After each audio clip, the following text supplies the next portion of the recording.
bonus interview for the Smart Woman Show. I know you weren't expecting this one, but Kristin Ostrander has become somebody who I am following because here is a secret. After knowing you and Kristin and like hearing a little bit about you and what's possible, because I'm always open to what's possible, want to start an Amazon business. Is that crazy? Because, okay, so take us back. So this is Kristin Ostrander. She is the guru in starting an Amazon business online. And the reason why I wanted her on the show is because everybody should have an Amazon business, right, Kristin?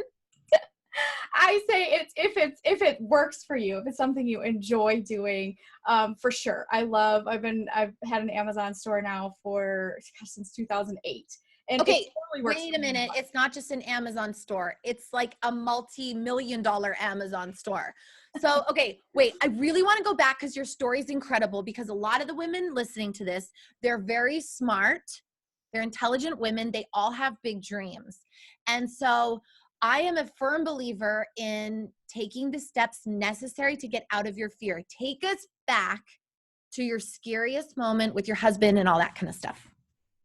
Well, the scariest moment was, I had a e-commerce business. It was more of like a side hustle. I had 2 small kids, one that was a newborn baby, a week old, and I got this dreaded phone call from my husband. He is in commercial construction, strong, always building stuff. And he's like, I'm headed to the ER. I hurt my shoulder. We have no idea what's going to happen, but it's pretty bad. That ended up being surgeries and a year of no income and fighting with lawyers about workman's comp and eventually getting some of those things worked out. But immediately it was 3 kids, no income, husband out of commission for a while. And what are we going to do? Mm-hmm. And honestly, that scared the daylights out of all of us. Yeah. I get it. And having a small business at the time, and it was just a little bit of it was a side hustle. I was a full-time mom and I loved what I was doing, but that was something that was just side money, wasn't necessary because we were relying on my husband's income. But the moment that changed, when it was like, okay, it's time to step up and see what you can do with this business, because this is all we've got to keep the lights on. And starting to grow that with taking him to physical therapy and surgeries and dealing with the nursing a newborn all night long and things like that, where it was a really scary time. How do you keep your marriage intact when you're going through that? Like side note, a lot of sex. In this, and I know the women watching are too, because this is real. These are real moments you're talking about. And we all go through it in some varying degree when like your plate is so full and God or whoever is just saying to you like, and your plate gets to get bigger. Like, how do you deal? How do you keep your marriage intact? A lot of sex. I'm serious. Like, I know that seems like a crazy answer, but it's a way to connect and stay connected and stay letting your husband know you're important and you're a priority, and it's a priority for me. And so it's something that we make a priority for each other. And with side noting that with tons of communication, uncomfortable conversations. That's how, this year we're celebrating 20 years. And the glue that keeps that together is God and our faith, and knowing that we said those vows and we meant every single one of them. So even if it's go over there, I hate you today, we're committed for life. And so we work out what we have to work out, even if it takes forever. And I think that's part of it. It's really hard to even hug or kiss someone, let alone sleep with them if you're upset. And so because we make that a commitment, we have to work our problems out so we can get to the fun stuff. just keeping it real. I just love how real and authentic you are, because it's true. Like, hey, sex is where it's at. And that's not what this interview is about, but it could be. That's another show. That gives me an idea for another show. But what I really heard you say in that, and I've been talking about this is a common theme in just the conversations I'm having in my business and wrapping around, my Facebook Lives and stuff, is like, you can't be driven by your emotions. Like you can't be running around this world like making decisions based off emotions. Like you get to be driven by your commitment. And what I'm hearing you say is like, hey, this is the man I chose. We chose each other, so we're doing it. So like, yeah, I hate you, go over there, but we eventually come back. So that's so cool. So okay, so let's go back to, oh my gosh, now I have to blow up this tiny little seedling business that I've created. How do I do that? Small but consistent action steps. So I love what you said, because I'm such a proclaimer of that, of not relying on the feelings, and like on the all the personality tests and everywhere else, I'm like feelings by 99.9. And because of that, I've had to learn to trust the facts and not the feelings, because I got all the feels all the time. And so my mantra is trust the facts, not the feelings. I feel this, but what is real and what is true and what needs to be done. So because whether you feel like it or not, there's something that's real, there's something that's true, and there's something that needs to be done. And so when you focus on that, we're facing home foreclosure, there's no money to pay any bills, what needs to be done? And it was, what can I sell that's not attached to the wall to keep the lights on? And, that's just the mode that I shifted into. It was just what needs to happen right now. I wasn't thinking about building $1 million business. I was thinking about, what do I need to feed these 3 kids for the next 7 days? And what do I need to do after that to keep feeding them? Okay, interesting. So you didn't actually have a giant vision. You're just like, well, I've got a tiny little bit of money over here. How can I make it a little bit bigger so that we actually have money to eat? Exactly. And that's what, that's part of, coming to, I know we'll get to the book later, but dreaming big, but stepping small. And at that time, the biggest dream I could think of was, what does it take to keep a roof over our heads? Because sometimes it's super overwhelming to people to think, I want all these big things. I want to live on the coast of California and Malibu and have a big mansion and have all this money and have all these things. Okay, great. That's a big dream. But if you're over here in a 1-bedroom apartment with $43 in your pocket, that seems like a light year away. And so what do you need to do in my dream big, step small, is stepping small. What is one thing you can do to get closer to that Malibu mansion you wanted? Whatever that is. One step gets you closer to that and farther away from this. Okay, so your book is called Dream Big, Step Small, right? Yes. Makes so much sense. I mean, today is the book launch. Yeah. So excited.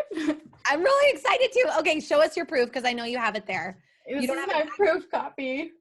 Use the ugly do not sell line. But yeah, I it's really weird to hold this in my hand and just be like, wow, this is a real thing. I absolutely love it. I'm so excited about it. I can't wait to hold my book in my hand too, just like that. So you guys obviously can get it on Amazon, and we're going to go into her, how to create an Amazon business now, but go to her website, KristinOstrander.com. We're going to put it down here for you. Go to her website and pick up her book, Dream Big, Step Small. I love it, because you know what? It's like, yeah, you want the house on the coast, Malibu, mansion, all these things, or whatever the dream is for you. But the reality is that there's a staircase that leads to that heaven, and it starts on the bottom step, right? So how do we start? So because here I'm hosting an event July 6th and 7th in Newport Beach, California, called Vision to Business in 2 days. So I literally am taking all the people who are coming, their vision, their trembling boots, or maybe they've already have a business, and just like blowing up the vision even more, and then structuring it into an actual business. So I love this Amazon idea, because it is an actual business. It's tangible. It has structure. It has bottom lines. It has financials. It has steps. It has systems to a business. Absolutely. So how does it work? What do you do to create an Amazon business, and how feasible is it? Like, what are the numbers? So I love the numbers, honestly. So we finished out 2018 with $1.2 million in sales. Wow. And we enjoy a profit margin. It varies, but our profit margin is between 24 and 28% year over year. We have a really good return on our investment as far as putting products on the marketplace in Amazon. So basically what you do is you can sell, we actually started selling years ago used books, literally from yard sales, thrift stores, library book sales, our own bookshelf. That Amazon has a system, and you can look up what the value is on something, how much they'll pay you. They have an app. And then you can look at, see what are you paying for that. So basically it's doing the math and figuring out, if you buy this book for 25 cents, you can send it to Amazon, and after all their fees, they'll pay you $5.27 for that. That's a huge markup. And so starting there and sending product into Amazon, we use the FBA program. So Amazon has Fulfillment by Amazon. So everyone probably thinks eBay style, right? Where people have eBay and they have stuff all over their house and in corners, and they have a warehouse and a storage unit full of inventory. That's not how Amazon FBA works. You get your products, you have to label them in a certain way, and you send them to Amazon's warehouses, and they distribute products to customers. So you don't have to touch it if you don't want to. This was my question, because I'm thinking, okay, how do you run a business, an Amazon business from home? So the fulfillment center handles all of it for you. You ship it to them, they deal. That's in a nutshell, yes. There's some nuts and bolts that go along with that, but in a nutshell, yes. And we use what's called a prep center as well, which is the in-between, because if you're ordering from a wholesale catalog and you're sending that stuff into Amazon, you know, as opposed to your brick and mortar store where you have to be present and you have to put stuff on shelves and you have to pay rent and you have to pay all this stuff. Yeah. This is your virtual brick and mortar. So you pick out products, you ship them into either yourself, you can receive them, or you can ship them into a prep center. We worked from our house up until 3 years ago. So we would literally receive pallets of inventory here, have a team of people prepping them and sending them off to Amazon. But that's not the lifestyle we wanted long term. And so we wanted our location freedom. We wanted our time freedom. And so we hired a warehouse to deal with those things moving forward. But we started. So how do you find the prep center? So there's many that you can look for. We use myprepcenter.com, which they handle the inventory receiving and shipping. So we don't have to deal with any of that. We order our products, we send them there, they prep them for Amazon, send them to Amazon, and it's hands off. So it is really amazing. What are you talking about? I feel like everybody should have an Amazon store. I agree. I can't say enough about the possibility that's there. That's the number one. Did you know that they did a poll last year of millennials, younger millennials, that the number one app they cannot live without is not Snapchat, it's not Instagram, it's not any social media, it is Amazon. Every single one of them, it was like 92%, the apps that they would never delete from their phone, that's the most important to them, Amazon was number one. It's because everyone's shopping on Amazon. And so why not get a piece of the pie by selling on Amazon and being part of that? Girl, I shop on Amazon every day. The struggle is real. Me too. It's not a struggle. I feel like it's such a blessing because I'm like, oh my gosh, my coffee's going to run out. I just go to my pre-orders that I've bought, buy it again. It's way easier than going to the store. Whole Foods now is on Amazon. All my groceries get delivered to my house for $4. I can't even drive to Amazon or to Whole Foods for $4. It's very true. The Amazon customer is all about speed and convenience and variety. They want their stuff, they want it now, and they want it delivered. So that they don't, time is money. I mean, who has time for that? Like, you just order it while you're, you can be at the bus stop waiting for the kids to get off the bus and go, oh, groceries delivered, all done. And so that's what we're doing. I've sold everything from used books to grocery items, all the way to even toilet paper and things that people are using every single day, all the time. This is my wheels are spinning. Okay, so tell this woman right now, tell me, because I'm doing this. I am going to have an Amazon store. I'm going to do it. I'm going to tell my husband all about this or my fiance, I should say, Phil, he's going to be all about this because we have so many connections in China, but that's besides the point. The point is who's this for? How quickly can they make money? What's the fastest amount of income? Who can do it? Is it as easy as you say? Are you there for us? Because I think I'm going to need a little bit of coaching. Yeah, for sure. So it's for anyone who wants to do it. There's a whole section of people called e-com kids, and these e-com kids, young 13, 14-year-olds are starting Amazon businesses, making thousands of dollars a month. I love this. Forget washing dishes at the local diner. They are making bank because they're opening Amazon stores. My daughter, who's about to be 16, sells through our Amazon store. She goes out thrifting and finding products with her, minimal money that she has to invest. She invests it into products, sells them, and gets all the dividends. Like her friends are working for, $8, $9 an hour places, and she's, 10 timesing her money over and over again with very little effort. Yes, it takes effort. It's the business, you guys. Like there's no joke about it. Like you work, but once you get to know the system, the processes, the products, selecting specific products, there is a way to, I'm not going to use the word autopilot because I still have to manage everything and all the people and all the team members, but slowly make a really good side hustle without all the rigmarole of some of the other things. Number one, you don't have to drive traffic to Amazon. They already have traffic. What you need to do is get the products available for sale to the people that are already looking for them. So we bring products to the marketplace that people are already looking for. They just don't want to go to Target and buy them anymore. They want to buy them from Amazon.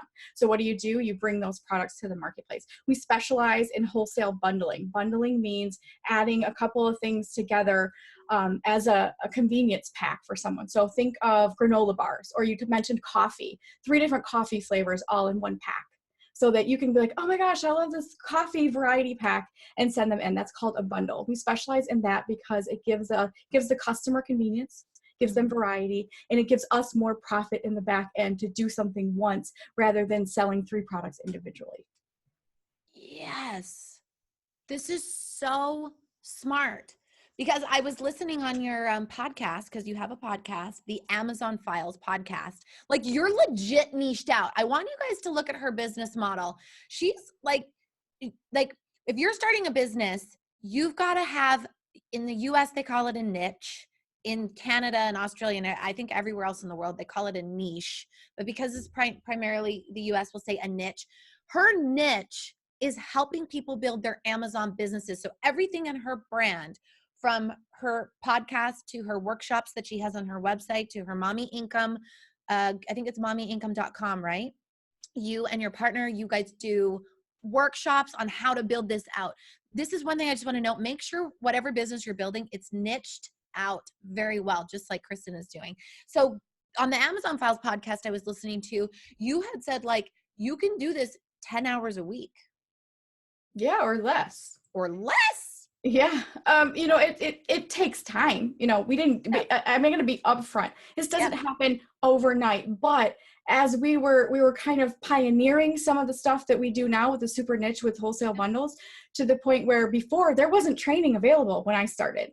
I kind of had there's a couple books and a couple people, but like when I started in 2008, Facebook groups and things like that were like just starting. They were brand new. There wasn't a whole lot of networking to tap into. Where are the Amazon sellers in the world, and how do you learn from them? And so it was very small and short, but over time, you're learning to do the next thing and the next thing. That's why we started creating the trainings, because it was like everyone else wants to know how to do this, and we just kind of paved the way. We're not the only ones doing it, but our specific wholesale business model has gotten us literally from a lot of competition on Amazon and a lot of product competition everywhere to blowing up the sales because we're doing things differently than everyone else. So there is work involved, but now that we've kind of paved the way and we've done all the hard things for you, here's what to avoid, here's what to focus on. Yeah, that's what I was going to ask you. What are, because I also saw another one of your podcast episodes, what not to do. Could you give us some of those? What not to do is to go where everyone else is going. A lot of people think, oh my God, I'm going to make riches on Amazon by selling all the top 10 bestsellers. Well, good luck with that.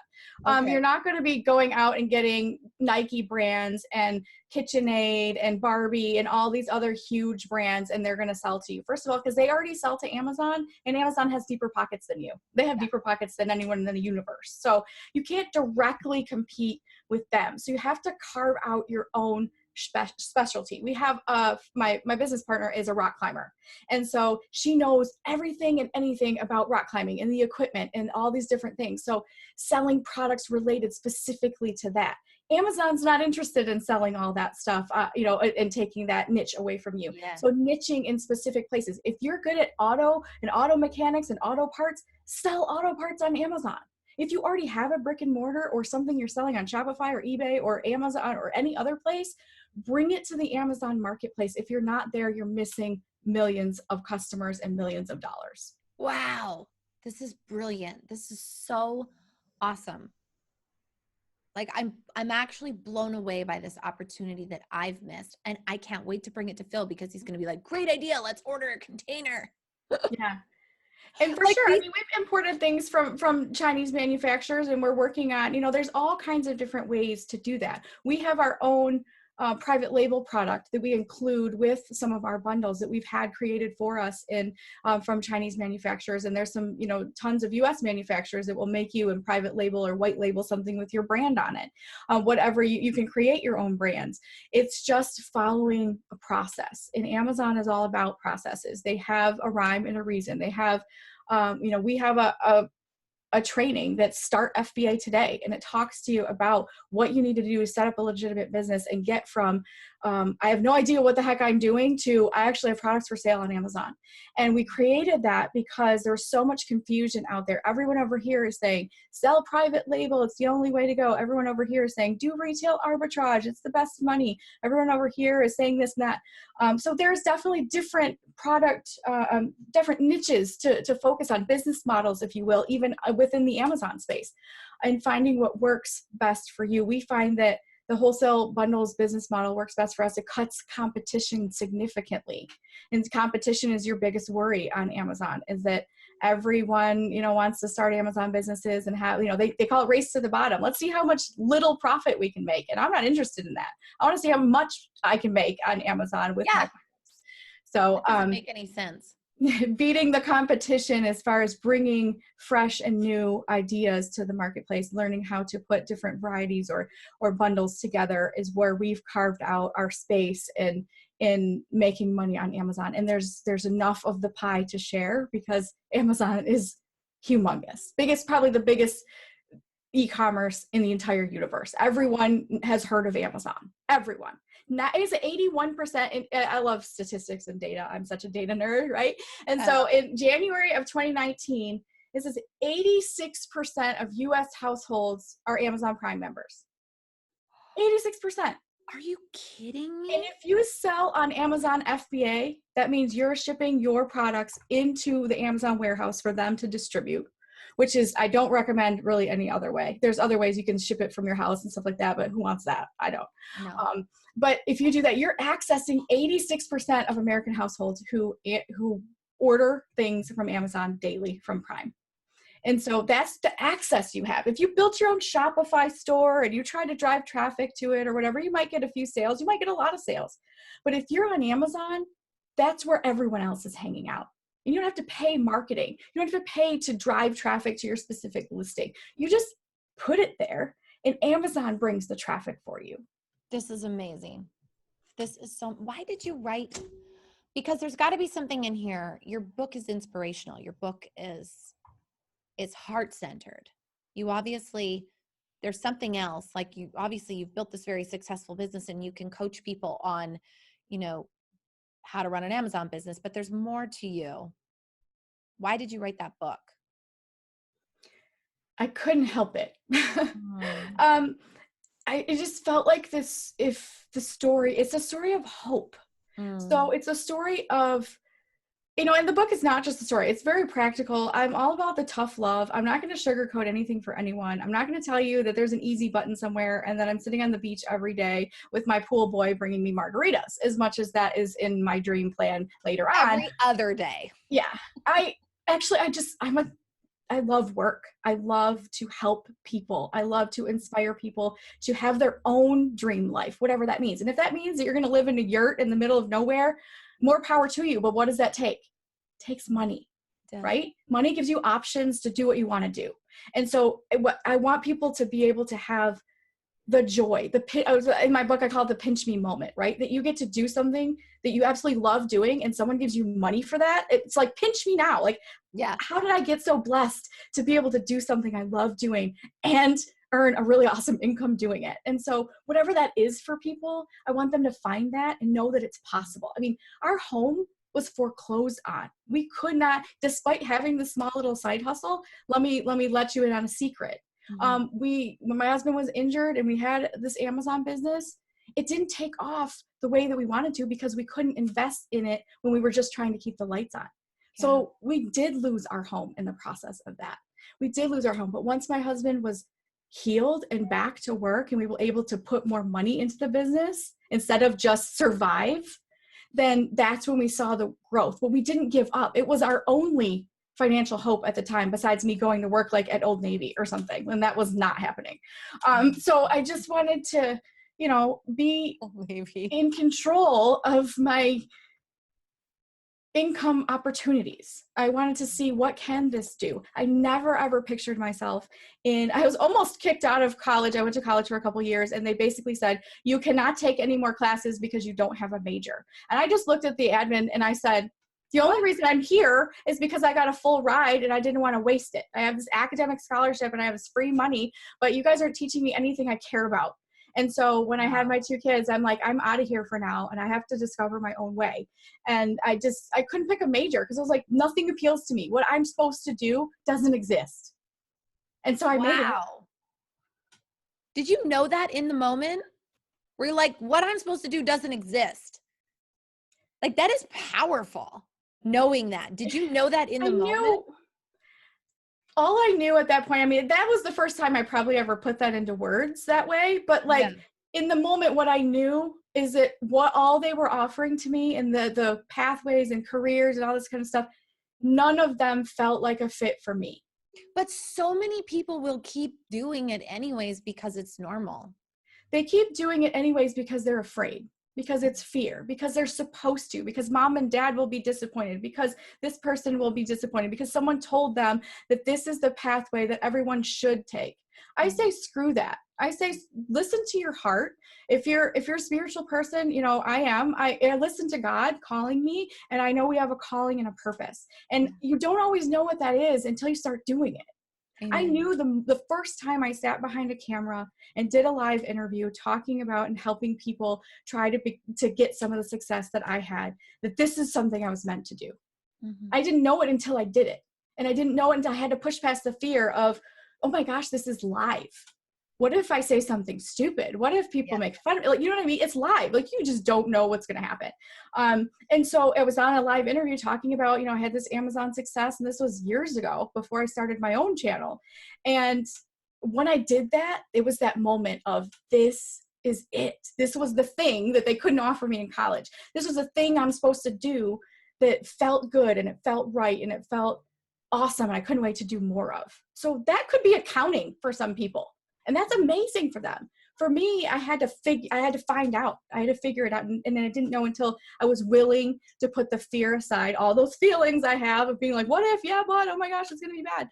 To just be like, you know what? I just got to be brave and do this thing. What's the worst that can happen? What's the worst that can happen? Yeah. And so moving forward to that was really that calling of the coaching and teaching and really wanting other people to succeed and have that hope that even if your house was foreclosed on, even if you lost a loved one or were widowed or something is happening financially that literally, I've seen a negative bank account more than I can imagine. Mm-hmm. I know what that feels like. And I also know that hope is possible. And I didn't win the lottery. I didn't have some rich aunt dump a pile of money and save our house from foreclosure or whatever. We worked our butts off and we prayed and we kept taking consistent steps every single day. Not a day didn't go by that we didn't do something to try to get farther away from what we didn't want and closer to something we did want. Amazing.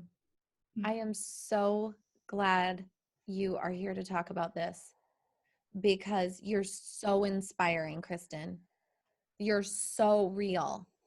Like, you are very, very powerful. And I know there's massive things to come for you. Seriously. Thank you. I appreciate the invite. I that's just really what I wanted to deliver to people is that, been there, done that. And even if you have millions in the bank and you're unfulfilled and you hate your job as much as, everyone's like, oh my gosh, you're crazy. You make 6 figures at corporate XYZ and you have an awesome position in the corner office, whatever it is, but you feel that that's sucking the soul out of you. Life is too short and there's something else out there that you're meant to do if it's not that. And if you get past the fear of what are people going to think if I quit this corporate job? How am I going to make it? How am I going to pay the bills if I don't have this cushy salary? And, how am I going to pay for my healthcare? All those things are real struggles. But if you can push past that and have a plan and take action every day, you'll feel more free than any dollar amount in your bank account will ever give you. Yeah. And sometimes it's hard to see past today, right? But I did an exercise in a program that I did a little while ago where they actually had us lay on the ground like we were on our deathbed. We were dying. We were 80 or 90, or we got to choose how old we were. We were dying. And what that would feel like to look back on our lives. What did you create? What were you passionate about? Did you live a life on purpose? Were you happy? Were you fulfilled? Did you create joy? Were you loving, compassionate? Who were you? What did you bring to this lifetime? And then they had us think about really what this life is. And it's just a blip. Like, yeah, 100 years. Anyways, that's totally off the topic. I think that's amazing, because I think what often people are doing and walking through life all the time is, instead of seeking joy on a daily basis, all they're doing is trying to avoid stress. And that's not the same. Seeking joy in every, and the same. Let's just be real. Like, not everything is glamorous. Not everything is sexy. Not everything brings you joy. I don't care who you are. Taking out the garbage ain't sexy, but it's got to be done. So what you can be like, okay, I'm going to have joy in taking the garbage out so that I can free up my time to do other stuff. Or I'm going to have the joy in paying someone else to do these tasks I don't want to do so that I can seek out real joy in my life. Because at the end of your life, like you were just saying, you're not going to look back on this and say, oh, I should have worked harder and more for this, XYZ company that, I hated my job every single day. You want to look back and say, you know what? I did the best I could with what I was given. I inputted joy to other people's life. I lived myself happy. I didn't beat myself up too much about this and that. I took steps every single day to improve myself and help others improve. And I'm good. I'm ready to go now because I'm all done. That's what you want to face at the end of your life. And if that's not how you're living right now, whether that's an Amazon business or coaching or teaching, or you're an accountant, or it doesn't matter what you're doing. If that's not how you feel now, you can take a step every single day to get closer to feeling what you want to feel. Amen, sister. Preach. Yeah. I love it. Kristin, thank you so much for being a part of the Smart Woman Show. I know this interview will bless your audience as well as mine. And I can't wait. I'll be getting in contact with you, showing you what I've created. I'll be happy to help. I'm happy to help when you start that Amazon business. So good. We'll drop all your links down here. I love you so much. Have an awesome day and stay in touch. Thanks.